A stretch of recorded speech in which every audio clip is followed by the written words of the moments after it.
आणि महत्त्वाची बातमी, सोनम वांगचुक, सीजेपी आणि राहुल गांधी यांच्या मागण्यांमध्ये काहीसा घोळ पाहायला मिळत आहे। राहुल गांधींनी पंतप्रधान नरेंद्र मोदी यांच्या राजीनाम्याची नवी मागणी केली आहे। तिघांच्याही मागण्यांमध्ये भिन्नता असल्याचं पाहायला मिळतंय। कॉक्रोच जनता पार्टी, वांगचुक आणि राहुल गांधींनी सरकारकडे मांडलेल्या मागण्यांमध्ये भिन्नता दिसून आली। सीजेपीनं सरकारकडे केलेल्या मागण्या, वांगचुक यांनी सरकारला लिहिलेलं पत्र आणि राहुल गांधींनी पत्रकार परिषदेत विद्यार्थ्यांच्या मांडलेल्या 3 मागण्या या वेगवेगळ्या दिसून आल्या। राहुल गांधींनी पत्रकार परिषदेत काय मागण्या केल्या ते आधी बघूयात। 1. धर्मेंद्र प्रधानांचा राजीनामा। 2. विद्यार्थ्यांवर लाठीचार्ज करणाऱ्यांवरती कारवाई। 3. पंतप्रधान मोदींनी विद्यार्थ्यांची माफी मागावी। धर्मेंद्र प्रधान मिनिस्टर, सबसे पहले आप सिंबल को हटाइए, बड़ी बात नहीं है। सुसाइड हुए बच्चों के 152 पेपर लीक्स हुए।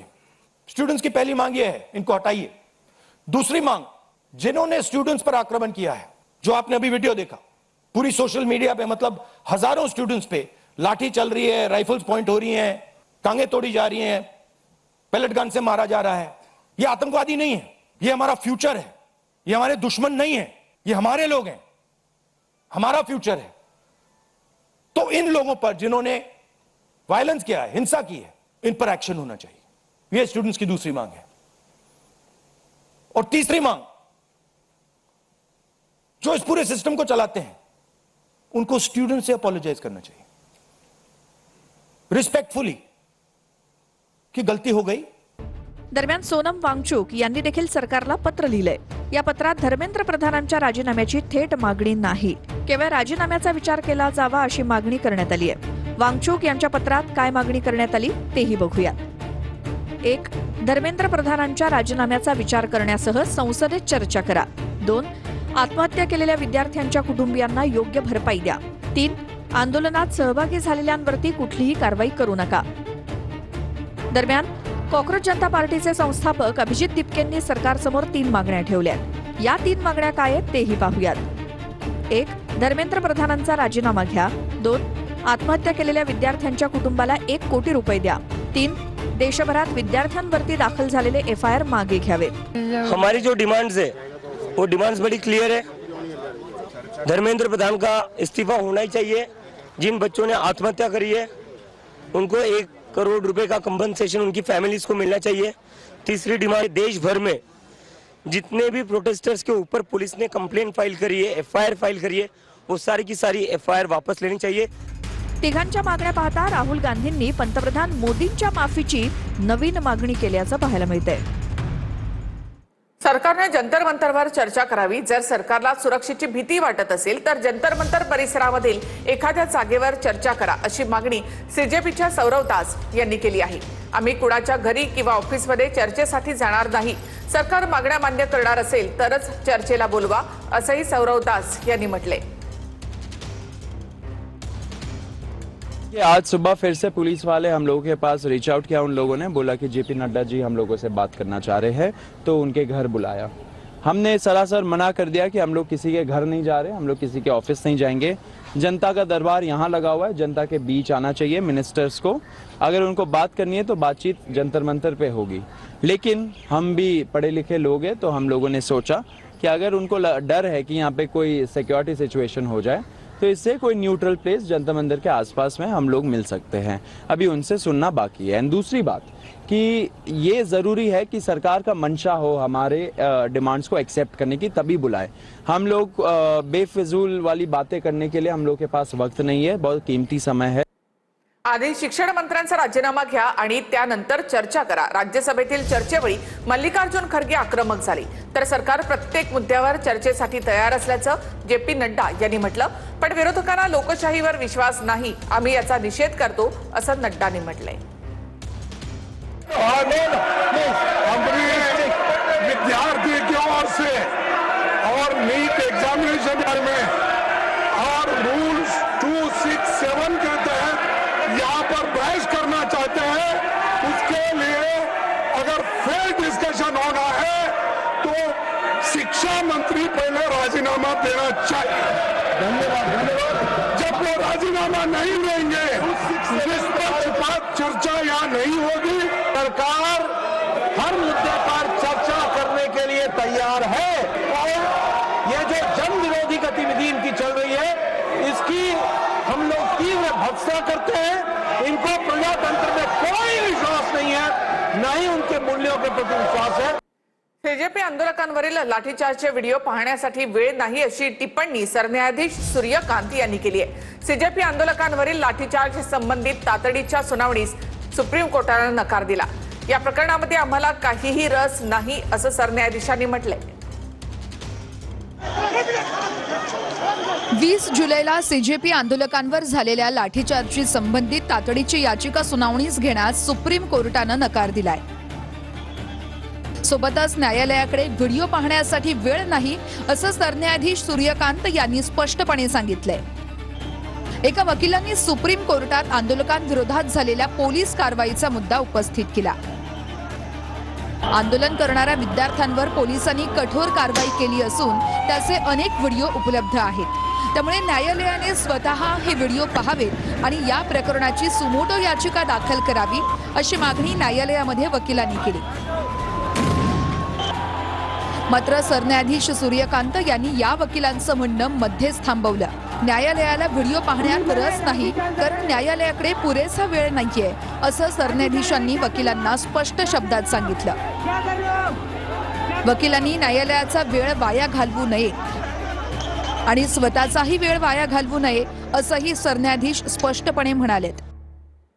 तर दिल्ली हायकोर्टामध्ये सीजेपी आंदोलनावर सुनावणी पार पडली। दिल्ली पोलिसांनी केलेल्या लाठीचार्जच्या विरोधात या ठिकाणी कोर्टामध्ये याचिका दाखल करण्यात आली होती। आंदोलनाचं सीसीटीव्ही फुटेज सुरक्षित ठेवा असे निर्देश दिल्ली हायकोर्टाने दिले आहेत। 4 आठवड्यांमध्ये केंद्र सरकार आणि पोलिसांनी यावर उत्तर द्यावं असंही दिल्ली हायकोर्टाने म्हटलंय। पुढील सुनावणी आता 11 सप्टेंबरला होणार आहे।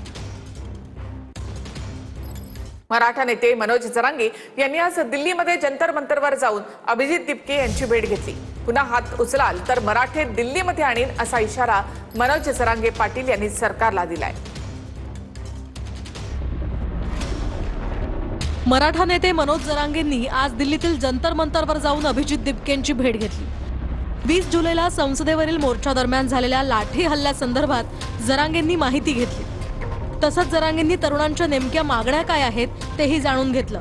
मनोज जरांगेंनी मंचावरून विद्यार्थ्यांशी मराठी भाषेत संवाद साधलाय। दरम्यान अभिजित दिपके मनोज जरांगे मराठीत काय बोलतात याचं भाषांतर करून विद्यार्थ्यांना सांगत होते। या भेटीनंतर मनोज जरांगेंनी माध्यमांशी संवाद साधत आपली भूमिका स्पष्ट केली आहे। क्रूरपणानं जर सरकारनं त्यांच्यावरती हल्ला केलाय तर आपण मदतीला का जायचं नाही? आम्ही ताकदी नाहीत काय असतं बरं का? आपणच निवडून दिलेल्या लोकांना जर माज आला, निवडून दिलेल्या लोकांना जर त्याची जाणीव राहिली नाही तर त्याला जाणीव करून द्यायला लागती। तू आमच्या जीवावरती येत, तुला आम्ही पाडू शकतो, गावागावात हिंडू सुद्धा देऊ शकणार नाहीत। इथून पुढच्या काळात जर हल्ला झाला तर राज्याचं देशभरात भाजपाच्या मंत्र्यालाच फिरता येणार नाहीये, इतकी भयानक परिस्थिती होऊ शकते। असंच आंतरवालीला सुद्धा गोरगरिबांच्या लेकरासाठी आंदोलन होतं, त्या ठिकाणी सुद्धा माय माऊल्यांना, मुलींना, वृद्ध माणसांवरती सुद्धा प्राणघातक हल्ला केला होता। या सरकारनं आमच्यावरतीही गोळ्या घातल्या होत्या। फक्त माझी सगळ्या विद्यार्थ्यांना एक विनंती राहील, तुम्ही ही जागा सोडू नका। आम्ही सगळा देश तुमच्या मागे आहे, तुम्ही तिकडे गेलात नाही, हे आंदोलन मोडून टाकते। शांततेच्या आंदोलनात एवढी ताकद आहे ते आम्ही सिद्ध करून दाखवलंय। आम्ही सुद्धा तुमच्या सोबत आहेत, ही जागा फक्त सोडू नका। सरकारला आपण निवडून दिलेलं आहे। तरुण देशाचं भविष्य आहेत पण सरकार त्यांच्यावरच लाठ्या चालवतंय अशी टीका उद्धव ठाकरेंनी केली। सरकार बदलावं लागेल तोपर्यंत बदल होणार नाही असं ठाकरे म्हणाले। काही गुंडांनी तरुणांवर लाठ्या चालवल्या अशी टीका सुद्धा उद्धव ठाकरे यांनी केली आहे। अगर हम देखें तो जिस बेरहमी के साथ सरकार इनके साथ पेश आ रही है या सुलूक कर रही है, ये कोई प्रजातंत्र का लक्षण नहीं है। ये तो अब बहुत सारे लोग कहने लगे कि इनसे तो अंग्रेज अच्छे थे, ऐसी बात क्यों करने लगे लोग? तो इसका मतलब ये है कि आज जो भी सत्ता में है शायद उनके दिमाग में हवा चली गई है और वो हवा निकालने के लिए जनता को वक्त नहीं लगता है।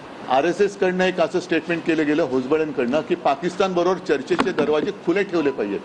आता नेमकं पाकिस्तान बरोबर लढायचं की नाही लढायचं आणि या आंदोलनात पाकिस्तानचा हात असेल असं जर का या सत्ताधाऱ्यांना वाटत असेल तर त्या हाताच्या तोंडाबरोबर तुम्ही बोलता तर मग या देशातल्या विद्यार्थ्यांशी, जे हे विद्यार्थी आपल्या देशाचे भाग्य विधाते आहेत, त्यांच्याबरोबर बोलण्यात तुम्हाला कमीपणा का वाटतो? ज्या असभ्यपणाने अत्याचार केला गेलेला आहे, काल तर एक ती मुलगीच तिचे कपडे फाडले गेले. ही कोणती हिंदू संस्कृती आहे? ही हिंदू संस्कृती बसत नाही. ही रावण संस्कृती झाली. विद्यार्थ्यांच्या खांद्यावर बंदूक ठेवून राजकीय लोकांचा कारभार सुरू आहे, ते अयोग्य असल्याचं मुख्यमंत्री देवेंद्र फडणवीस म्हणाले. देशाची बदनामी होऊ नये याचा विचार केला पाहिजे असंही फडणवीस म्हणाले आहे. आपल्या देशाचा विचार केला पाहिजे. आपल्या देशाची बदनामी होणार नाही अशा प्रकारचा विचार केला पाहिजे. आणि विशेषतः मी पहिल्या दिवशीपासून आमचं सगळ्यांचं मत आहे की विद्यार्थ्यांच्या ज्या आशा आकांक्षा अपेक्षा असतील त्या पूर्ण करणं हे सरकारचं कर्तव्य आहे आणि ते आम्ही करू. काही उणीवा राहिल्या असतील तर त्या उणीवा दूर होतील. फक्त त्यांच्या खांद्यावर बंदूक ठेवून काही लोक, विशेषतः काही राजकीय पक्ष ज्या पद्धतीनं कारभार करतायत ते काही योग्य असं माझं मत नाही. राहुल गांधींना पंतप्रधान निवासस्थानामध्ये घातपात करायचा होता का असं एकनाथ शिंदेनी म्हटलंय. राहुल गांधींनी ज्या ठिकाणी आंदोलन केलं ते चुकीचं आहे असंही शिंदे म्हणाले. मोदींच्या निवासस्थानाच्या बाहेर राहुल गांधींनी केलेल्या आंदोलनावरून शिंदेने निशाणा साधलाय. राहुल गांधी यांनी विरोधी पक्षनेते एवढे जबाबदार पदावर असताना कालचं जे आंदोलन, धरणं आंदोलन अतिशय बेजबाबदार पद्धतीचं आहे. ज्या ठिकाणी तुम्ही आंदोलन करू शकत नाही त्या ठिकाणी तुम्ही विरोधी पक्ष म्हणून तिकडे जाता आणि लोकांना आवाहन करता इकडे या म्हणून. म्हणजे काय तुम्हाला करायचं होतं? प्रधानमंत्री निवासस्थानामध्ये काय घातपात करायचा होता? काय तुमच्या मनामध्ये होतं? या देशामध्ये अराजकता पसरवायची आहे का तुम्हाला? शरद पवार आणि सुप्रिया सुळेंनी आज दिल्लीमध्ये पंतप्रधान मोदींची भेट घेतली. सीजेपी आंदोलनाचा मुद्दा पवारांनी मोदींकडे मांडला असेल असं शशिकांत शिंदेंनी म्हटलंय. पेपरफुटी संदर्भात काय उपाययोजना करता येतील यावर पवार आणि मोदींमध्ये चर्चा झाल्याची सूत्रांची माहिती आहे. शरद पवार आणि सुप्रिया सुळेंनी आज दिल्लीत पंतप्रधान मोदींची भेट घेतली. शरद पवारांनी दिल्लीत सुरू असलेल्या सीजेपीच्या आंदोलनाचा मुद्दा मोदींपुढे मांडला असावा अशी माहिती शशिकांत शिंदेंनी दिली आहे. 20 जुलैला दिल्लीत सीजेपीकडून संसदेवर मोर्चा काढण्याचा प्रयत्न झाला. यावेळी पोलिसांनी आंदोलकांवर लाठीचार्ज केला होता. या आंदोलनामुळे देशभर वातावरण तापलं असताना काल शरद पवारांनी जंतर मंतरवर जाऊन अभिजित दिपकेंसह आंदोलकांची भेट घेतली. यावेळी शरद पवारांनी तरुण आंदोलकांशी चर्चाही केली होती.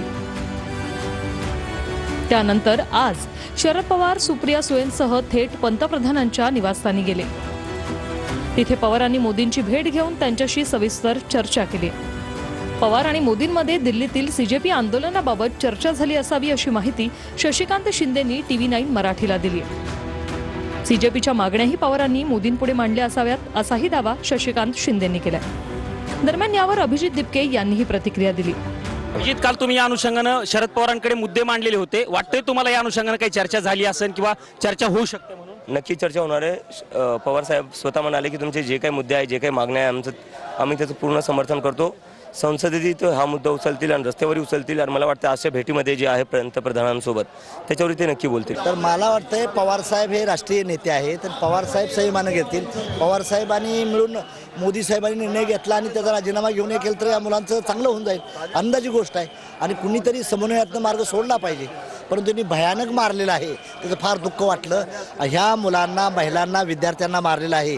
हेच उद्या ह्या सरकारचं हलवण्यासाठी कारणीभूत ठरतील. आता शरद पवार किंवा सुप्रिया सुळे पत्रकार परिषद घेऊन या भेटीबाबत सविस्तर माहिती देण्याची शक्यता आहे. काल जंतर मंतरवर अभिजित दिपकेला आणि त्यांच्या असलेल्या विद्यार्थ्यांच्या आंदोलनाला पाठिंबा देण्यासाठी आदरणीय शरदचंद्रजी पवार साहेब आणि सुप्रियाताई सुळे ह्या स्वतः भेट द्यायला गेल्या होत्या. आणि पवार साहेबांचा आपल्याला इतक्या वर्षाचा अनुभव असेल की पवार साहेब ज्यावेळेला एखाद्या विषयाच्या संदर्भामध्ये आश्वासित करतात तेव्हा संबंधितांच्याबरोबर बैठक करण्याचा पहिला ते पुढाकार घेतात.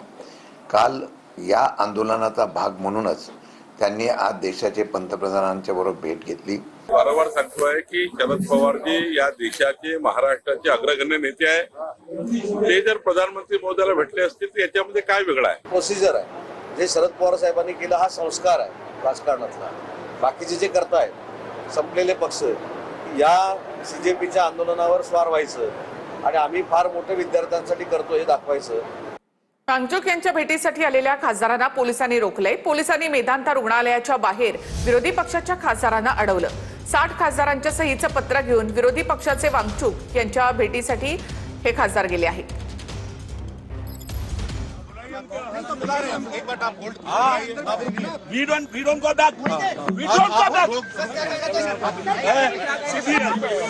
तानाशाही का आलम देखिए. पहली बार आप लोगों ने हिस्ट्री में सुना होगा कि अस्पताल के अंदर भर्ती मरीज से मिलने के लिए पुलिस के लोग रोक रहे हैं. अस्पताल में भर्ती सोनम वांगचुक जी से हम मिलने आए हैं. और किस लिए मिलने के लिए आए हैं? वो पत्र दिखाइए जरा, पत्र दिखाइए, पत्र दिखाइए. 55 MPs ने साइन किया है, 55 सांसदों ने साइन किया है ये पत्र. और ये साइन करके हम चिट्ठी लेके आए हैं कि आप अपना अनशन तोड़ दीजिए. ये लोग क्या मारना चाहते हैं सोनम वांगचुक जी को? साजिश कर रहे हैं. ये सोनम वांगचुक जी को मारना चाहते हैं क्या? तर या 60 खासदारांच्या सह्यांचं पत्र वांगचुक यांच्या पत्नीकडे देण्यात आलेलं आहे. सरकारकडून धर्मेंद्र प्रधान यांचा राजीनामा का घेतला जात नाही याची काही कारणं समोर आली आहेत, ती आपण पाहूया.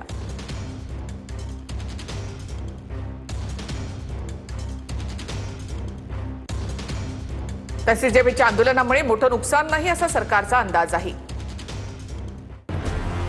धर्मेंद्र प्रधान यांचा राजीनामा का नाही याचीही 5 कारणं असू शकतात. प्रधान यांचा राजीनामा झाल्यास वेगळ्या घडामोडी घडतील असा अंदाज. मोदींच्या 12 वर्षांच्या कार्यकाळात एकाही मंत्र्यांचा राजीनामा नाही. प्रधान केंद्रातील 7 प्रमुख मंत्र्यांपैकी एक आहेत. शिवाय मोदींसोबत ते 12 वर्षांपासून केंद्रात मंत्री आहेत. नजीकच्या काळात मोठी निवडणूक असल्यानं मागण्यांकडे दुर्लक्ष झालं असं राजकीय विश्लेषकांनी मत व्यक्त केलंय. शिवाय CJPच्या आंदोलनामुळे मोठं नुकसान झालं नाही असं सरकारचं मत असण्याची शक्यता आहे. आणि CJPच्या आंदोलनामध्ये विश्वासार्हतेचा अभाव आहे असा सरकारला विश्वास असण्याची शक्यता आहे. आणि आता महत्त्वाच्या बातम्या आपण पाहूया. नांदेडमध्ये काँग्रेस आणि भाजपचे कार्यकर्ते आमने सामने. काँग्रेसचे पंतप्रधान नरेंद्र मोदींच्या निवासस्थानाच्या बाहेर आंदोलन केल्यानंतर भाजप आक्रमक. काँग्रेस कार्यालय परिसरात दोन्ही गटांकडून जोरदार घोषणाबाजी. CJP आंदोलनामध्ये झालेल्या लाठीचार्जच्या विरोधात बुलढाण्यामध्ये युवक काँग्रेसचं अर्धनग्न आंदोलन. CJPच्या समर्थनार्थ युवक काँग्रेस आक्रमक. केंद्रीय शिक्षण मंत्र्यांच्या राजीनाम्याची मागणी. जालन्यामध्ये काँग्रेसचे खासदार कल्याण काळेंच्या कार्यालयासमोर भाजपचं आंदोलन. आंदोलनाच्या वेळी काँग्रेस आणि भाजप कार्यकर्त्यांकडून घोषणाबाजी. भाजपच्या आंदोलनानंतर काँग्रेसने परिसरामध्ये गोमूत्र शिंपडलं. दिल्लीमधील विद्यार्थ्यांच्या आंदोलनाचे अलिबागमध्ये पडसाद. शेकापकडनं जोरदार शक्ती प्रदर्शन करत विद्यार्थ्यांवरच्या लाठीचार्जचा निषेध व्यक्त. केंद्रीय गृहमंत्री शिक्षण मंत्र्यांनी राजीनामा देण्याची मागणी. नीट पेपरफुटीच्या विरोधामध्ये वर्ध्यामध्ये भर पावसात काँग्रेसचं आंदोलन. शिक्षण व्यवस्थेमधील अनागोंदी कारभाराच्या विरोधात काँग्रेसची मोदी सरकारच्या विरोधात घोषणाबाजी. पाटणमध्ये विद्यार्थ्यांकडून भर पावसात ठिय्या आंदोलन. दिल्लीमध्ये विद्यार्थ्यांवर झालेल्या लाठीचार्जचा निषेध व्यक्त. केंद्र सरकार आणि दिल्ली पोलीस प्रशासनाच्या विरोधात घोषणाबाजी. छत्रपती संभाजीनगरमध्ये CJPच्या समर्थनार्थ काँग्रेसचं आंदोलन. राहुल गांधींच्या अटकेच्या निषेधार्थ काँग्रेसचा रास्ता रोको. छत्रपती संभाजीनगर शहरातील क्रांती चौक इथे करण्यात आलं रास्ता रोको. दिल्लीमध्ये विद्यार्थ्यांवरील लाठीचार्जच्या निषेधार्थ ठाण्याच्या शहापूरमध्ये आंदोलन. सर्वपक्षीयांसह तरुणांकडून आंदोलन. दिल्लीमध्ये पोलिसांकडून विद्यार्थ्यांवर झालेल्या लाठीचार्जचा निषेध व्यक्त. बीडच्या अंबाजोगाईमध्ये सोनम वांगचुक यांच्या समर्थनार्थ आंदोलन. शिक्षण मंत्री धर्मेंद्र प्रधान आणि सदाभाऊ खोत यांच्या पुतळ्याचं दहन. आंदोलनामध्ये पंतप्रधान नरेंद्र मोदींच्या विरोधात घोषणाबाजी. दिल्लीमध्ये आंदोलकांवरील लाठीचार्जच्या विरोधामध्ये हिंगोलीच्या सेनगावमध्ये विद्यार्थ्यांचा मोर्चा. केंद्र सरकारच्या धोरणाविरोधात जोरदार घोषणाबाजी. जंतर मंतर आंदोलनाला पाठिंबा देण्यासाठी नाशिकमध्ये मनसेचं आंदोलन, जिल्हाधिकारी कार्यालयासमोर मनसे कार्यकर्ते आणि पदाधिकारी यांची घोषणाबाजी. आणि एक महत्त्वाची बातमी, दिल्लीमधील आंदोलनाच्या पार्श्वभूमीवर अण्णा हजारे यांनी पंतप्रधान नरेंद्र मोदी यांना पत्र दिलंय. लोकशाहीमध्ये दडपशाहीने नव्हे, संवादामधून प्रश्न सोडवावेत असा सल्ला अण्णा हजारे यांनी दिलाय. आंदोलनकर्त्यांशी सरकारने सकारात्मक संवाद साधावा अशी मागणी त्यांनी पत्रामधून केली. पेपरफुटी, बेरोजगारी, भरती प्रक्रिया या संदर्भात विलंबासंदर्भात अण्णा हजारे यांच्याकडनं चिंता देखील व्यक्त करण्यात आली आहे. महात्मा गांधीजींच्या सत्याग्रहाच्या मार्गाने लोकशाही मूल्य जपण्याचं आवाहन देखील त्यांनी केलंय. आणखी एक महत्त्वाची बातमी, दिल्ली मेट्रोची सर्व स्थानकं प्रवाशांसाठी आता खुली करण्यात आली आहेत. दिल्ली मेट्रो रेल कॉर्पोरेशनने ट्विट करत या संदर्भातली माहिती दिली. सुरक्षेच्या कारणास्तव सकाळी 16 मेट्रो स्थानकं ही बंद ठेवण्यात आली होती.